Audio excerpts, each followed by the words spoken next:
एक स्त्री की कहानी। तुम्हें कितनी बार बताया है, मेरे तैयार होने से पहले मेरा नाश्ता तैयार हो जाना चाहिए।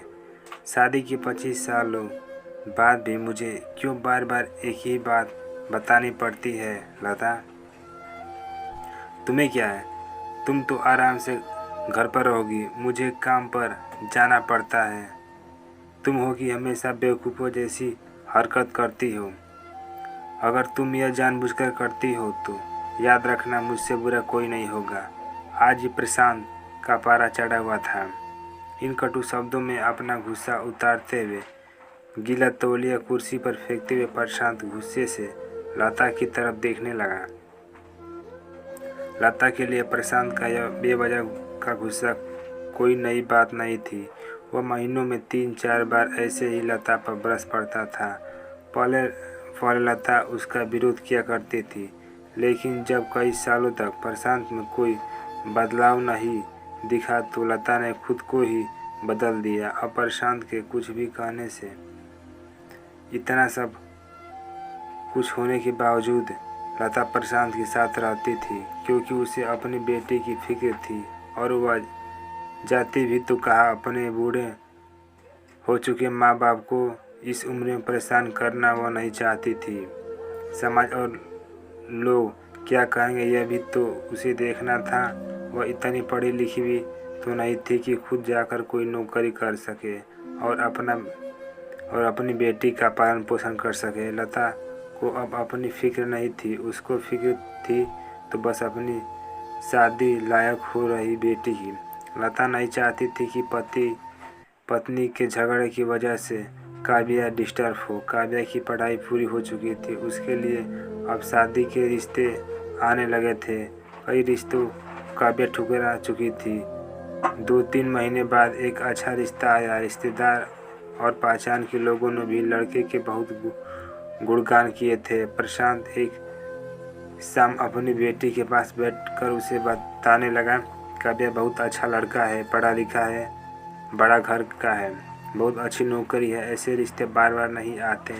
बेटा इस बार मना मत करना। काव्या अपने पिता से ज़्यादा बात नहीं करती थी, शायद डरती थी, शायद नफरत करती थी, लेकिन आज वह अपनी पूरी हिम्मत इकट्ठा कर बोली, मुझे अभी शादी नहीं करना है पापा, मैं नौकरी करना चाहती हूँ, खुद अपने पैरों पर खड़ा होना चाहती हूँ।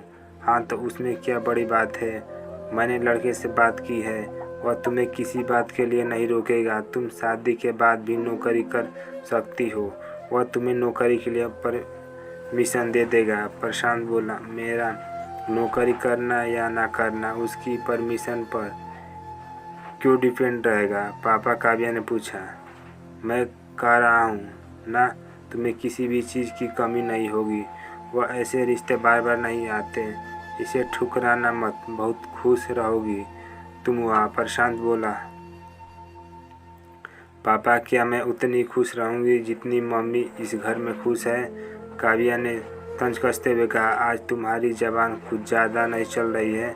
प्रशांत गुस्से से आंखें बड़ी करते हुए बोला, पापा मुझे शादी ही नहीं करनी है, क्योंकि शादी के बाद अगर वो लड़का आपके जैसा निकला तो मैं क्या करूँगी? मुझे आपके जैसा जीवन साथी नहीं चाहिए जो बिना बात के मुझ पर हमेशा चिल्लाए। मुझे कुछ भी अपनी पसंद का लेना हो तो 10 बार सोचना पड़े, कहीं वो नाराज़ ना हो जाए। मेरी तबीयत कैसी भी हो उसे परवाह ना हो, रोटी थोड़ी सी मोटी बन जाए तो घर सर पर उठा ले, उसकी चेक बुक ना मिले तो भी मेरा ही दोष निकाले और छोटी मोटी बात पर मुझे मायके जाने के लिए कहे। काव्या ने अपना दिल खाली करते हुए पापा से कहा, सब कह दिया। प्रशांत का गुस्सा 7वें आसमान पर था, लेकिन उसके मुंह से एक भी शब्द नहीं फूट रहा था। वह काव्या की बातें सुन रहा था। काव्या उतना ही बोलकर चुप नहीं हुई। आज पहली बार वह अपने पापा के सामने इतना कुछ बोल रही थी। पापा, आपने माँ के साथ हमेशा गलत व्यवहार किया है। आप अपने आप ही इसका गुस्सा बिना सोचे समझे माँ पर उतार देते हैं। कभी इस बात की परवाह भी नहीं करते कि उन्हें कैसा लगता होगा।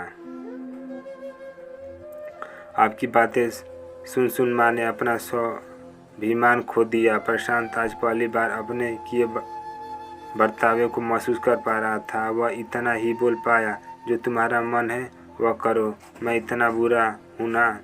काव्या ने प्रशांत का हाथ पकड़ा और बोली, पापा मुझे सिर्फ एक सवाल का जवाब दे दो।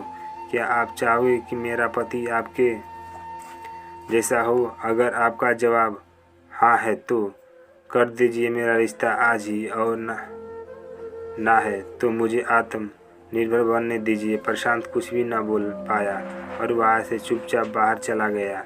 आज उसे लता के सामने आने में शर्म आ रही थी। चलते चलते उसकी आंखों में से आंसू बह रहे थे। प्रशांत ने आज से अपने आप को बदलने का निश्चय किया। अगले दिन से लता ने अपने पति में काफ़ी बदलाव देखा। वह सोचने लगी कि जो हिम्मत काव्या ने दिखाई है, वह हिम्मत अगर मैं पहले ही दिखा देती तो शायद आज परिस्थिति कुछ और होती। अब काव्या पढ़ लिख कर अच्छी नौकरी करने लगी थी और 3 साल बाद उसके लिए एक अच्छा रिश्ता आया। और उसकी विदाई पर प्रशांत बोला, बेटा तू हमेशा खुश रहेगी, क्योंकि तेरा पति तेरे बाप जैसा नहीं है। प्रशांत की यह बात सुनकर लता और काव्या की आंखों से आंसू बहने लगे। दोस्तों, हमारे समाज में औरतों को भले ही देवी का दर्जा